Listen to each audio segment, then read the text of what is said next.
Let's start with poultry, because honestly, this whole I want to start farming or I'm a homesteader normally is going to start with them.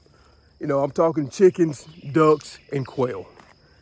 They're all three in the same lane in the sense of egg production, meat production, low startup costs, and beginner friendly. But what comes with that, you'll buy your first 2 to 4 chickens, and then before you know it, you got 25 to 40 chickens. You're joining Facebook groups, you're buying chicken t-shirts, you're making clothes for your chickens. They all have names, and then before you know it, you become the crazy chicken lady. But here's where poultry really shines. You can raise all 3 on pasture, but all 3 can be raised in an area as small as a backyard setup. Raising them in something like a chicken tractor, they can be moved daily, have access to fresh grass and bugs, cut down on feed costs, and improve your pastures and soil health all at the same time. They're basically mobile fertilizer machines that also give you breakfast. Quail even takes this a step further. They require even less space, they mature fast, and they lay quickly. You can raise quail in tight places, but you can also raise them like I do. You can raise them on pasture. Quail do really well being raised on pasture. Let's not sugarcoat this. Everything likes poultry. I'm talking your neighbor's dog, raccoons, foxes. If it's breathing, it probably wants chicken. So you're probably gonna take a couple L's raising poultry. But here's the upside. They can easily be replaced compared to other livestock. Let's talk about ducks. Ducks are cool, but ducks also come with a warning label. Ducks are loud. Listen, ducks, they don't give a about you gotta go to work the next day. They don't care that it's 2 o'clock in the morning. They don't care about your HOA. So if you live in town, you better either have some really cool neighbors or be prepared for your neighbors to hate you. Another 3, chicken, duck, and quail.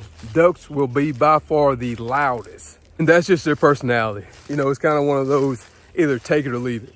So if you live in town, you may want to start with chickens, or you may want to start with quail. Whenever I first started this farming journey, I raised 45 chickens in my backyard, and none of my neighbors even knew that they were back there. All right, and the last thing, poultry does have personality. Chickens keep up drama, ducks have attitude, and quail are like those little tiny little ninjas that are paranoid about everything. Just keep in mind that you're not just raising farm animals, you're also the executive producer of a small little farm reality TV show. So let's move on to pigs. Pigs are when things are becoming real, you know, but it's still manageable. See, with pigs are just like poultry, where very high production and require very little space. They give you high return without needing a lot of space. You know, you don't need hundreds of acres to raise pigs. You know, you can raise pigs in a small setup if it's done properly. Pigs make sense because they not only grow fast, but they produce a lot of meat. They'll eat almost anything, and they're still relatively affordable to get started. Pigs, they don't require a lot. You know, give them feed, give them water, give them shade, and they will do their thing. But you know, the shade thing, be sure that if you want to get into raising pigs, that you have a way for them to get shade. You know, pigs, they do not sweat. So that's why you see pigs walling in mud puddles and covering themselves in mud. And, you know, but that's where I think they get a bad rap for being a nasty creature. But all they're essentially doing is using the mud to keep cool. Pigs have a lot of personality. You know, some are like dogs. You know, they root, they play, they interact. Pigs are just fun to have, you know. Pigs can be raised on pasture, you know, in a rotational grazing scenario. If you have wooded property, they will work wonders in some of those bottoms. Pigs are designed to root the earth. So if you have pigs out on pasture, if you have pigs in your backyard or wherever you're raising these pigs at, if you're not constantly moving these pigs, you'll soon find in whatever space that you have them, it will soon be a mud pit. So just keep that in mind. But also what comes with them staying in the same area is the smell. So you want to cut down the smell. All you have to do is move your pigs. I'm currently at the moment not raising pigs, but when I was raising pigs, we had them on a rotation grazing schedule where between every 7 days, every 9 days, they were getting moved to a fresh piece of land. And the last animal that I would recommend would be sheep. I know I get it, I raise goats, but I always tell beginning farmers who want to get started raising small ruminants to start with sheep over goats. And my primary reason will be parasites. For whatever reason, you don't deal with the parasites in sheep like you do in goats. And if you're going into this thing with little to no experience and no mentor, you're better off going with sheep. If you bought some good sheep from a reputable farmer, you got at least a year to figure it out.